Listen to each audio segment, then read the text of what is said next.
Bonjour à toutes et à tous les amis, j'espère que vous allez bien. On se retrouve aujourd'hui pour la critique de Star Wars épisode 9, l'ascension de Skywalker. Moi, ça fait juste hier que je l'ai vu et je suis absolument conquis. Je dois vous dire que je suis absolument conquis parce que c'est la conclusion de toute une saga Skywalker, euh, initiée en 1977 par George Lucas. C'est vraiment magique, c'est jouissif, c'est Star Wars quoi.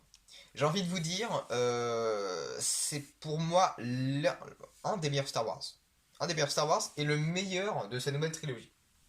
Parce que c'est vrai que, franchement, en tant que fan de Star Wars, depuis le début de cette nouvelle trilogie, depuis le rachat de Star Wars par Disney en 2012, je crois en 2012, oui, peut-être en 2012, je crois. Bref, c'est à vérifier. Mais en tout cas, depuis le premier épisode de cette nouvelle trilogie, donc l'épisode 7, réalisé par J.J. Abrams, c'est vrai que j'ai été un peu sceptique. Parce que cet épisode 7 était bien, c'est toujours un Star Wars, mais c'était un peu le copier-coller du 4. C'est-à-dire qu'on n'avait rien de nouveau, on avait toujours une histoire assez parallèle à ce qui s'est fait antérieurement. Et c'est vrai que j'étais sorti justement de la séance de Star Wars 7 en 2015 en me disant, ok, mais c'est quoi le dénouement quoi. Enfin, je veux dire, est-ce qu'on va rester sur ça, sur justement l'apparition de Luke Skywalker à la fin de cet épisode, ou est-ce qu'on va voilà, j'étais resté un peu perplexe. Tandis que l'épisode 8, lui, j'étais parti pour me dire que ça allait être l'épisode qui allait tout changer. Et effectivement, il a tout changé, mais pas en bien. Voilà. C'est-à-dire qu'il a ralenti l'intrigue, ce qui fait que ça a des conséquences sur l'épisode 9. Et là, on en vient à mon visionnage d'hier, où oui, c'est un bon Star Wars. Ça va réussir à sauver quelques petits bouts d'intrigue, mais ça ne répond pas à tout. Et des fois, ce n'est pas logique. Alors, c'est pour ça que dans cette critique, nous allons aborder les bons points et les mauvais points. Parce que oui, aujourd'hui, nous allons faire une critique de film, toute une nouveauté sur la chaîne. C'est vrai qu'au départ, je vous ai dit, on va faire beaucoup de jeux vidéo, un petit peu de musique, un petit peu de cinéma, mais là aujourd'hui, voilà. Et régulièrement aussi, maintenant, je me suis dit, il faut qu'on fasse du cinéma, parce que c'est quelque chose qui me passionne. Moi-même, je fais du cinéma dans la vie courante, et c'est vrai qu'en parler avec vous, ça peut être vachement bien. Donc vous me direz en tout cas si cette critique vous aura plu en commentaire à la fin de la vidéo. Mais dès maintenant, nous allons parler de Star Wars 9. Alors pour commencer, le film, euh, il a eu quelques petits soucis. Hein. Pour rappel, il devait être réalisé premièrement par Colin Trevorrow et ensuite été donné à J.J. Abrams, qui est le réalisateur de Star Wars 7, et depuis ça n'a pas changé, donc c'est bien ce réalisateur-là qui a réalisé le film. Mais on sent bien déjà qu'il y a eu un passe-main qui s'est fait. C'est-à-dire que euh, je pense qu'au départ, Colin Trevorrow avait déjà prévu quelque chose. Alors il n'a pas tourné des scènes, il a justement prévu quelque chose, et que J.J. Abrams en a prévu aussi. Il y a eu des divergences d'opinion, c'est pour ça que Colin Trevorrow a été euh, viré du projet. Oui, j'allais dire lynché, mais non, c'est pas ça. Lynché du projet, je redis encore. Voilà, au moins c'est dit. Et donc du coup, J.J. Abrams a été mis aux commandes de cet épisode-là. Et c'est vrai que d'un point de vue purement technique, heureusement que c'est lui. Pourquoi? Parce qu'on l'a vu dans Star Wars 7, même si le film n'est pas parfait, on sait que derrière ce réalisateur, donc J.J. Abrams, il y a quand même un passé, en tout cas cinématographique, qui est assez impressionnant dans la science-fiction. Il a fait quand même des épisodes de Star Trek, il a fait Lost, enfin oui, il a fait certains épisodes de Lost, a réalisé certains épisodes de Lost, donc la série. Il a réalisé quand même Star Wars 7, qui est quand même un franc succès, hein, sans parler de l'intrigue. Parce que c'est vrai que d'un point de vue box-office, c'est quand même un très très bon lancement. Je me rappelle en 2015, ça balayait certaines critiques, hein, bref. Et donc du coup, il revient avec ce Star Wars 9. Et c'est vrai que d'un point de vue technique, d'un point de vue de réalisation, on a cette caméra voltigeante qui va un peu dans tous les sens. C'est assez impressionnant pour vous dire à quel point. Des fois, on a envie d'être dans le vaisseau. Enfin, des fois, on a vraiment l'impression d'être dans un vaisseau vous voyez, et de bouger en même temps euh, que lui, tu vois, et d'aller dans les différents coins, justement. Il y a des scènes d'intro, il y a la scène d'intro d'ailleurs, euh, au début du film, avec le faucon. Alors ça, on le voit dans la bande-annonce. Alors désolé, c'est des légers spoilers, hein, mais voilà. Euh, donc on voit la scène avec le faucon, et là ça part dans tous les sens, là, dans des cavernes et tout, ça cogne par terre, le vaisseau cogne enfin, partout, et on a l'impression qu'on est le vaisseau, hein, carrément. Et voilà, il y a une certaine immersion dans sa réalisation, moi que je trouve assez impressionnante, assez folle. Euh, et ça donne cette impression d'aller vite. C'est vrai que le film est très rythmé, on s'ennuie jamais dans ce film-là. Dans le sens où les méthodes de J.J. Abrams, c'est d'aller vite. C'est toujours de courir, courir, courir, il n'y a pas le temps, il n'y a pas le feu, c'est l'urgence. Voilà.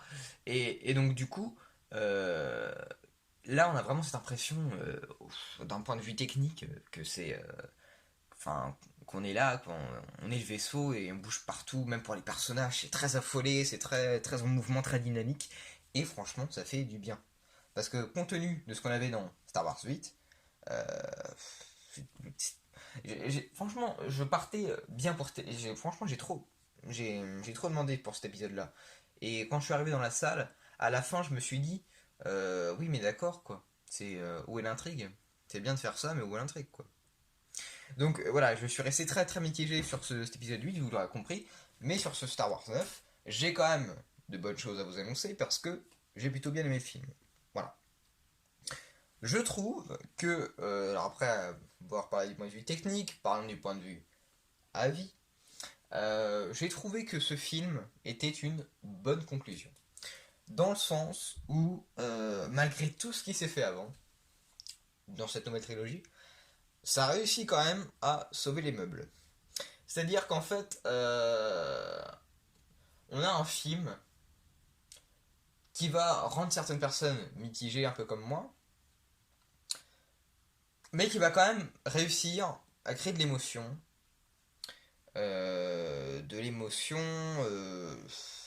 une certaine envie de rester jusqu'à la fin, quoi.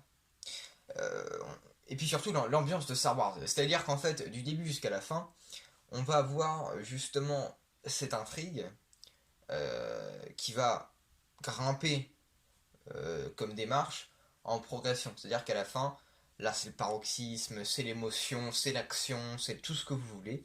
Au début c'est un petit peu plus calme parce que justement on prend le temps de poser l'intrigue, on prend le temps de... voilà, c'est la conclusion, c'est l'épisode 9, donc forcément on doit réparer certaines choses qui ont été faites avant. Euh, et puis voilà, on sent vraiment que J.J. Abrams a envie de terminer cette saga comme il se doit. C'est vrai que c'est quand même un gros point, hein, cette saga, de la terminer, de la conclure, parce que c'est voilà, faut pas déplaire, faut pas, parce que c'est quand même aussi l'avis de milliers de personnes qui se trouvent derrière ce film. Donc s'il était raté, franchement,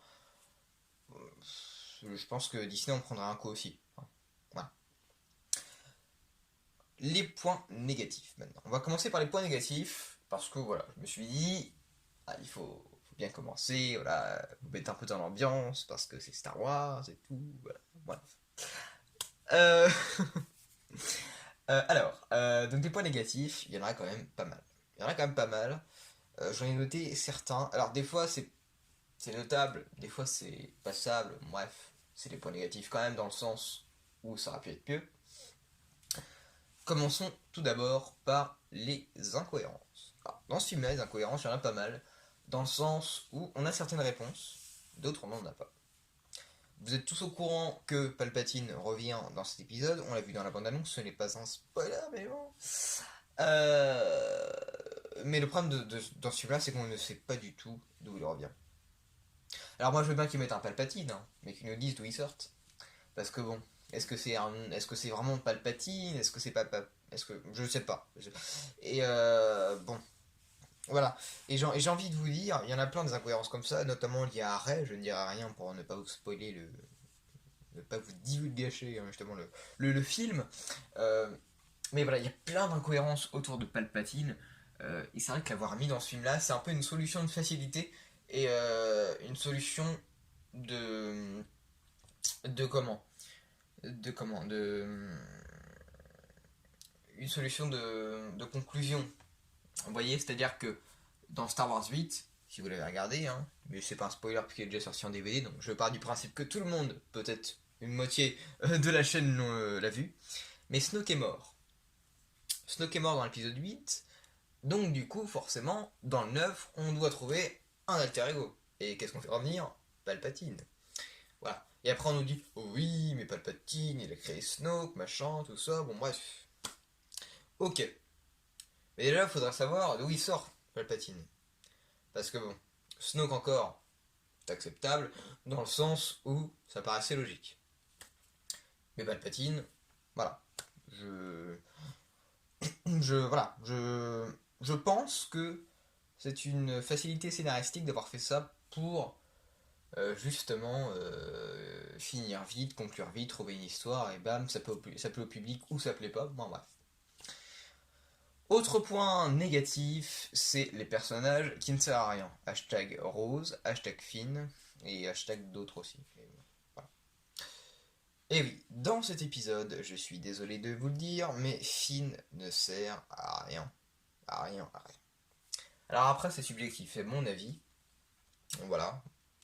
Mais Finn ne sert à rien. Finn est là pour réparer des portes, ouvrir des portes, euh, vouloir dire quelque chose à une fille, en l'occurrence à Ray, mais pour qu'il l'oublie 2 heures après. Euh, voilà. Pour moi, c'est pas un personnage qui a beaucoup de relief. Ça s'est vu dans le 7 et le 8 et ça se voit encore dans le 9. Donc pour moi, c'est pas un personnage très intéressant, d'autant plus qu'il est pas extrêmement bien joué. Euh, il est là justement pour apporter une petite touche d'humour, mais ça serait pas du tout l'alter ego de Lando Calrissian ou de Han Solo par exemple. Et puis Rose. Alors Rose, si vous vous souvenez, c'est un personnage que nous avions vu pour la première fois dans l'épisode 8. Voilà, c'était disons une petite conquête amoureuse de Finn. Voilà. Eh bien, Rose ne servait encore plus à rien dans l'épisode 8. Elle ne sert encore plus à rien dans l'épisode 9. Voilà. Donc, le problème de Star Wars, c'est la tendance à mettre beaucoup de personnages. Mais le problème, c'est qu'en 2 heures de temps, en plus de 2 heures de temps, surtout pour une conclusion comme celle-ci, euh, on n'a pas le temps de développer des personnages comme ça. Surtout quand tu prends J.J. Abrams aux commandes où ça doit aller vite, c'est assez speed, c'est très en mouvement. Là, t'as pas le temps vraiment de développer des personnages. Parce que justement, l'intrigue doit avancer. Le Star Wars avait déjà pris du retard avec l'épisode 8, dans le sens où l'intrigue n'avançait pas. Et donc, du coup, ça se voit, ça a des conséquences sur l'épisode 9, où on n'a pas énormément le temps d'étoffer certains personnages. Et ça, c'est le problème. C'est le problème dans beaucoup de séries aussi. Moi, je pense notamment avec The Walking Dead, où c'est une série donc de zombies qui a tendance à vouloir mettre beaucoup de personnages, nouveaux personnages, mais le problème c'est qu'arriver à l'intrigue, et bah arrive dans l'intrigue, dans le déroulement de l'intrigue, on a du mal à les développer. Et ça c'est le problème que Star Wars a justement à mettre des personnages, des nouvelles créatures. Alors forcément après il faut les développer, mais on n'arrive pas, du coup on les fait mourir, ou autre sentence, je ne sais pas. Mais voilà, c'est ça le problème en fait de Star Wars. Mais parce que sinon il y a des personnages qui sont très intéressants, hein. Franchement, d'un point de vue de cette nouvelle trilogie, les 3 personnages que je garde en tête, c'est Poe Dameron, Rey et Ben Solo, enfin Kylo Ren.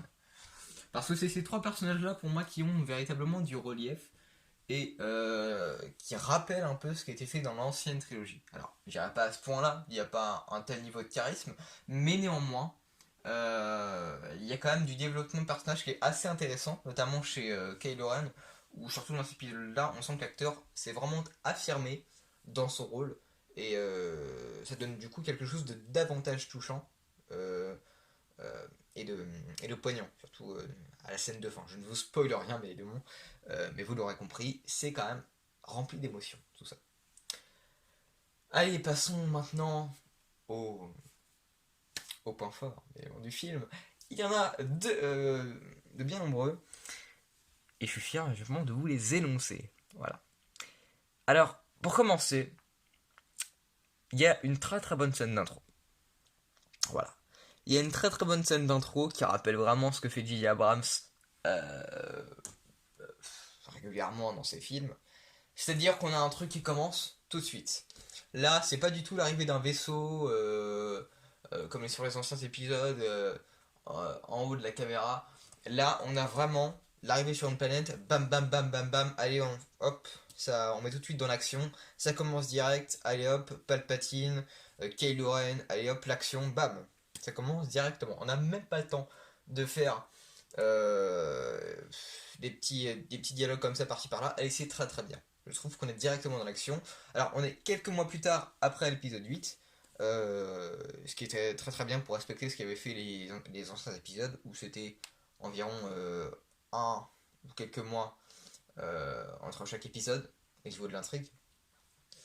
Et là, donc pour cet épisode 9, pardon, on commence directement dans l'action, donc c'est une très très belle intro. En tout cas, je ne spoil rien, mais en tout cas, c'est vraiment vraiment très très beau.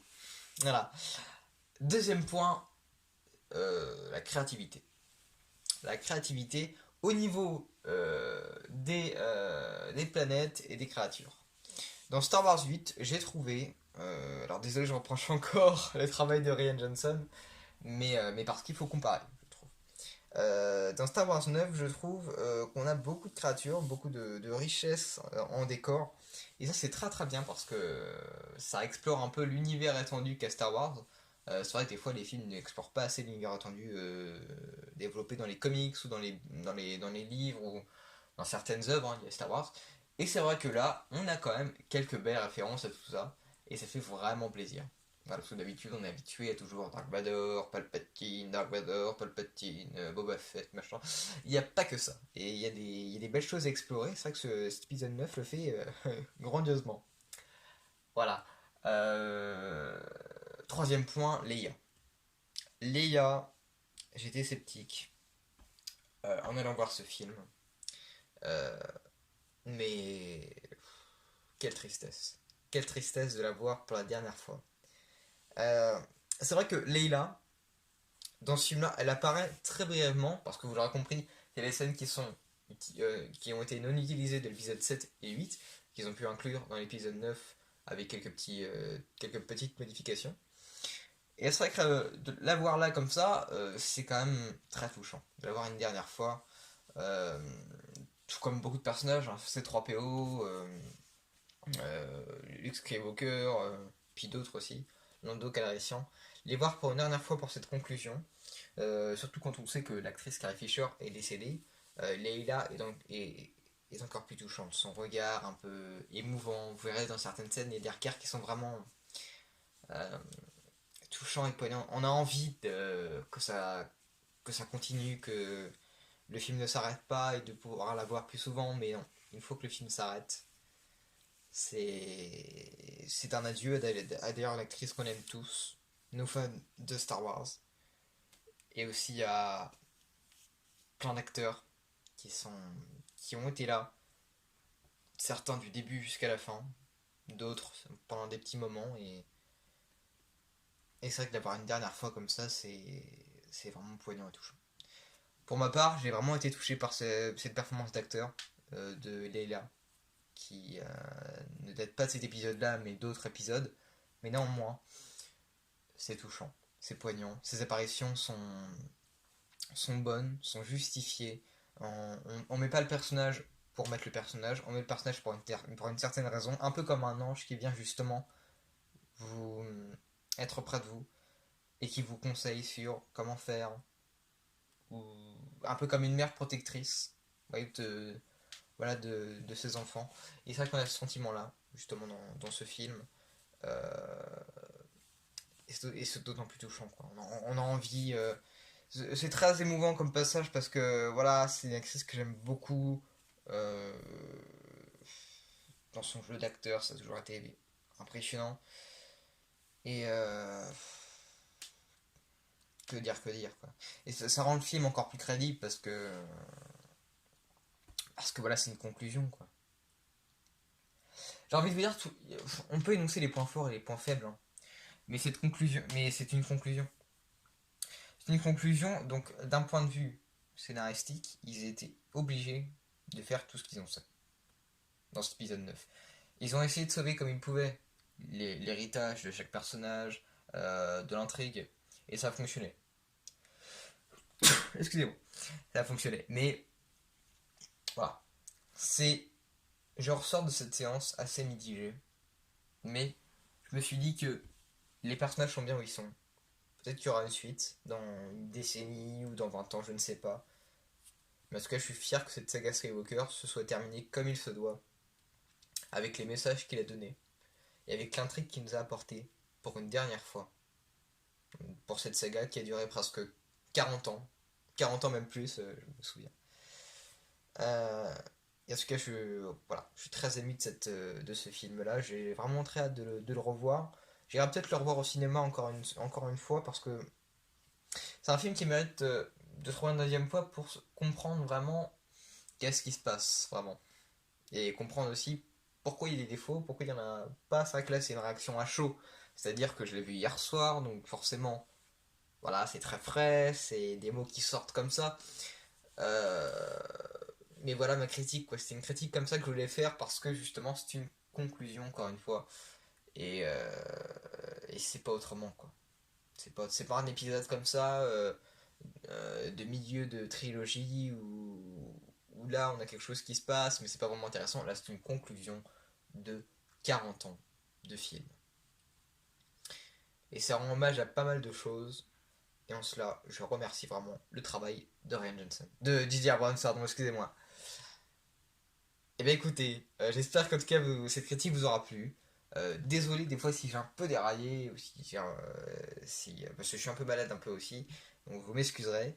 Euh, mais voilà, enfin, c'est tellement émouvant. Comment vous dire que j'ai vraiment été pris au trip avec ce film, donc j'espère que vous aussi. En tout cas, si vous avez vu le film, n'hésitez pas à me parler en commentaire, j'en débattrai avec vous, j'aurai le plaisir de vous répondre. Et sinon, en tout cas, bon visionnage et à bientôt pour de prochaines vidéos.